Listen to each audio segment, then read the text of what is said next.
Big boss Malayalam season 6-ൽ ഏറ്റവും കൂടുതൽ ചർച്ച ചെയ്യപ്പെട്ട ഒരു മത്സരാർത്ഥിയായിരുന്നു ജാസ്മിൻ ജാഫർ.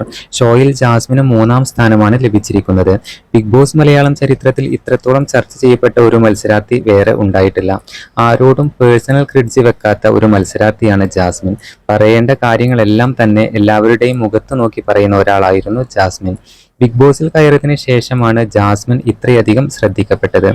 ഷോയിൽ നിന്നും ഇറങ്ങിയതിനു ശേഷം ഒരാഴ്ചയോളം ജാസ്മിൻ സോഷ്യൽ മീഡിയയിൽ ആക്റ്റീവ് ആയിരുന്നില്ല. എന്നാൽ ഇപ്പോൾ തൻ്റെ യൂട്യൂബ് ചാനലിലൂടെ ജാസ്മിൻ രംഗത്ത് വന്നിരിക്കുകയാണ്. തനിക്ക് ആരോടും വെറുപ്പില്ലെന്നും എല്ലാവരോടും സന്തോഷം പറയുന്നുണ്ട്.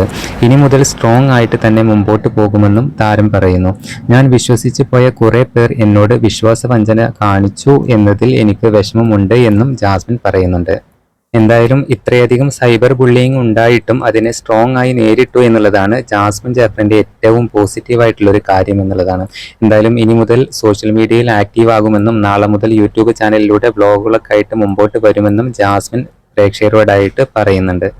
ജാസ്മിന്റെ ലൈവിന് താഴെയായിട്ട് ജാസ്മിനെ ഒരുപാട് പേർ സപ്പോർട്ട് ചെയ്തും അതുപോലെ ഒരുപാട് പേർ വിമർശിച്ചും കമന്റ്സുകളൊക്കെ വരുന്നുണ്ട്.